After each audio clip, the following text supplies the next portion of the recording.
I'm Katie Rempfert. I'm a second-year PhD student here at Colorado Boulder, working with Alexis Templeton as part of the Rock-Powered Life NEI team. And today I'm going to be presenting some of my initial work on geologic and hydrologic controls on the habitability of terrestrial serpentinizing environments. And so now you're probably all very familiar with the serpentinization reaction, but this is really the core geologic process that's behind my research. And like Hannah mentioned, what I'm really interested in is the oxidation of iron coupled to the reduction of water to form hydrogen gas. Because as you can see here from this electron tower, that hydrogen is a powerful reductant. It can act as a strong potential electron donor for microbial metabolism. And of course, this has great astrobiological implications. We have detected serpentine on Noachian age outcrops on Mars. And from geochemical modeling of the plumes from Enceladus, we believe that the pH of the subsurface ocean is 11 or 12, which could only be explained by serpentinization processes. And so if serpentinization did happen in the geologic past in either Mars or Enceladus, that suggests potential habitability of these environments. And so I want to just bring up the definition of habitability. Traditionally in astrobiology, you'll find a binary definition. And so in this review paper by Kaitlin et al. In 2016 in the Astrobiology Journal, they state the ability of an environment to support the activity of at least one known organism. And so on Earth, this definition doesn't work quite as well. And so if you're comparing the Amazon rainforest to the Atacama Desert, yes, they're both habitable, but there's varying degrees. So the Atacama Desert is not as habitable as the Amazon rainforest. And so habitability, at least on Earth, is a continuum. Life is ubiquitous, and the distribution of life varies as a function of geology, chemistry, and physics. These control the amount of energy, the amount of nutrients, chemical compounds such as water that's available to life. And so one of the aims of this work is to be able to use geologic and hydrologic controls to try to predict how that would influence the habitability of an environment. So in trying to plan a mission, where would you want to search for life? What would be the most habitable environment within a terrestrial serpentinizing ecosystem? And so my natural laboratory is the Samail ophiolite in Oman. Oman is located southeast of Saudi Arabia in the Arabian Peninsula. And here, as Hannah mentioned, we have oceanic crustal gabbros and upper mantle prototypes that were emplaced onto the continent during the Cretaceous. And you can kind of see a resemblance to an extraterrestrial environment with the Samail ophiolite in the top image here. And you can see there's very little plant cover, and it's a very arid climate. And so in Oman, we have a unique opportunity to sample deep subsurface fluids. The Omani government drilled wells into the ophiolite in search for water resources for their country, which was not successful because most of these waters are above a pH of 11. But these wells span the crustal mantle transition. And so I've labeled the wells according to the rock type that they are located in. And so we are able to sample various lithologies, both gabbro and peridotite, across various hydrological regimes. And I've labeled contact wells here in pink. I distinguish these separately because they sit right between the gabbro and the peridotite, so it's difficult to tell what the water is actually reacting with. And so in these wells, we use a deep submersible pump to retrieve deep fluids for geochemical analysis. And then we also filter 5 to 10 liters of fluids to concentrate biomass so that we can sequence the DNA of any organisms that are living in the subsurface. And so what we see, at least geochemically, is highly variable chemistry. And so I show here a principal component analysis of geochemical parameters that were measured all 3 years of our sampling. We only sampled 12 wells, but we returned in the winter for 3 years, so we have a total of 20 deep well samples. And I plotted the variable loadings as vectors on this principal component analysis to show the relationship of each of these chemical parameters to the first and second principal components. And so principal component 1 explains 52.3% of the variance. And what you see is kind of these fluid chemistries parsing out based on chemistry. To the right, you see higher pH, calcium-rich fluids, which I labeled here as alkaline peridotite, which can be distinguished from the pink peridotite-reacted fluids that are more silica-rich and have a much lower pH. And so this variable geochemistry can easily be explained by differences in depth and extent of water-rock reaction. And so in the shallow subsurface, you would have weathering reactions in contact with atmospheric oxygen and carbon dioxide.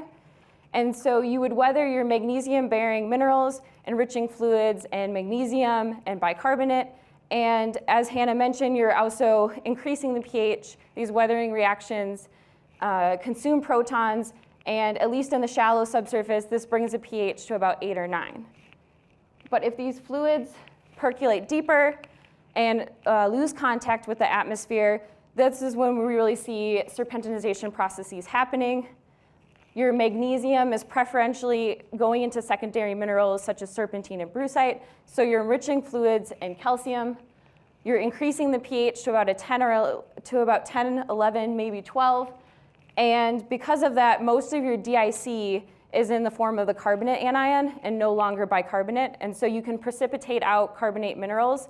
And this really lowers the dissolved inorganic carbon concentration, which would impact biology. It'd be really hard to fix carbon if there's not much carbon to fix. And I just want to point out that most of the previous work in these terrestrial systems has focused solely on where these deep fluids reemerge at the surface and seeps in contact with oxygen. So the work I'm doing really expands a habitability assessment not only into the subsurface, but also looking at highly variable fluid chemistry and not just focusing on fluids that are pH 11 and 12. And so I end up seeing very diverse microbial communities. Don't worry, I'm not going to go into particularly what organisms we see. I just want to point out that we can predict at least somewhat what metabolisms might be occurring in the subsurface. And from the looks of just looking at what organisms that are there, potentially we have hydrogen oxidation, methanogenesis, acetogenesis, sulfate reduction, fermentation, denitrification, so very diverse metabolisms. And just to point out, we do see life. So this isn't at a surface system where we have oxygen providing an oxidant. These are probably very stressed fluids, and we are easily able to sequence the DNA just using a basic power soil DNA kit, concentrated in just 5 to 10 liters of fluid. We can get great results. But there are huge impacts on diversity with pH, and so here I've plotted pH versus richness. Richness is just the total number of microbial species detected in a sample. And as you can see, there's a strong negative correlation. We can't say this is a causation because pH covaries with a lot of other geochemical parameters, such as calcium. But you do know that the pH of the fluids that you sample has a good indication of what type of diversity you might see. And as you would expect, different fluid chemistries host different microbial communities. I show here an NMDS plot to ordinate the samples based on microbial community similarity. So samples that plot closely together have more similar communities than samples that plot very far. And the size of the sample point correlates to the richness. And so what we see from this is that geologic context and the extent of water reaction really control the microbial ecology. Our alkaline peridotite, the shallow reaction, and the gabbro have very similar communities, which makes sense because on the principal component analysis of geochemistry, they plotted right next to each other. We saw that the hyperalkaline peridotite fluids had a very disparate geochemistry, and they plot on the opposite side of this ordination. They have a very different microbial community.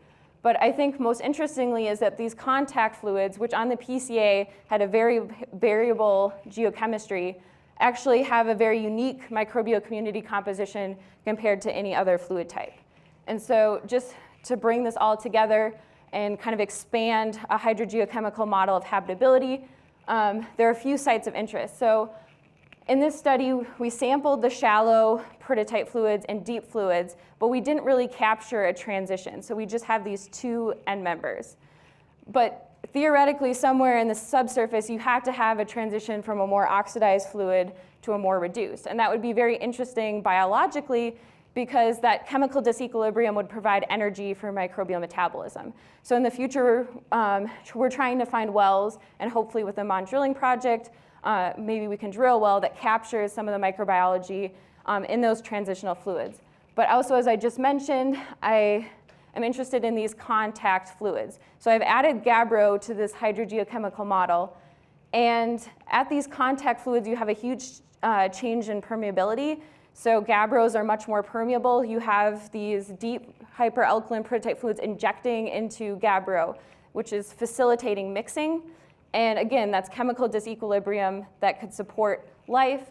And during this injection, you're actually kind of forcing these fluids up to the surface. So astrobiologically, if you're looking at a serpentine outcrop on Mars and you see a contact between prototype and gabbro, maybe that's a place where you would potentially find near surface biosignatures.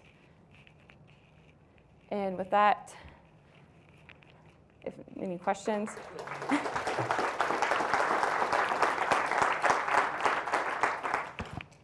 Questions for Katie?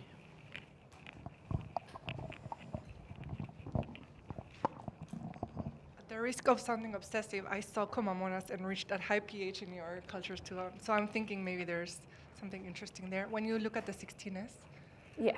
you see when you go to the higher pHs, you have more abundance of Comamonas compared to the other, which is exactly what. So to see, I don't know, I thought it's interesting, the Comamonadaceae, the three at higher pHs, the same thing as your isolates. Yeah, so there does seem to be, at least for my data, I didn't go into this in this talk, but a core similarity to at least these deep hyperalkaline prototype fluids to other serpentinizing systems and even to terrestrial serpentinizing seeps. But I actually do see, I guess, some species that aren't commonly associated with other terrestrial serpentinizing systems like Thermodisulfovibrinaceae and Meothermus. Meothermus is found at surface seeps and thought to be aerobic, but I only find it in my deep fluids. So it's interesting. There is a core similarity, but there's also a lot of differences to what other people are seeing. And and one more question. Yeah, that's interesting. One more question is the rhodocyclesia that you detect in the NSHQ. Do you know the characteristics of that site? NSHQ, which one for? The third one. Oh, NSHQ10? No, I do not. Okay. Well, NSHQ10, it's a contact well. We weren't able to measure any reduced sulfur species, as some of those rhodocyclaceae are involved in sulfur cycling. But that's like a pH of about 8. Okay, yeah. And can you have an idea of what? So there could be hydrogen oxidation coupled to metal reduction there? So in most of these lower pH fluids, it seems like you have nitrate as the primary electron acceptor, but you could have hydrogen oxidation coupled to nitrate. But we don't actually detect hydrogen in that fluid, but it could be below the detection limit drawn down by microorganisms. Thank you.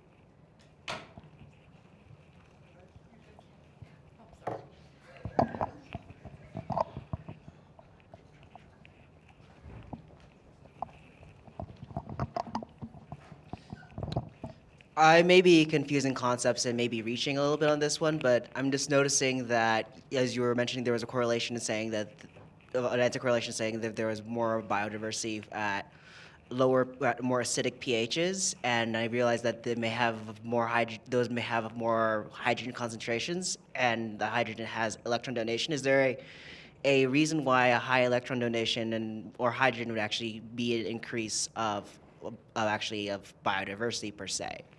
So it's hydrogen gas that's the great electron donor for metabolism. We see that in the really high pH fluids. But as for pH, being at a high pH is really stressful for a microorganism. You need a proton pump to be able to have metabolism.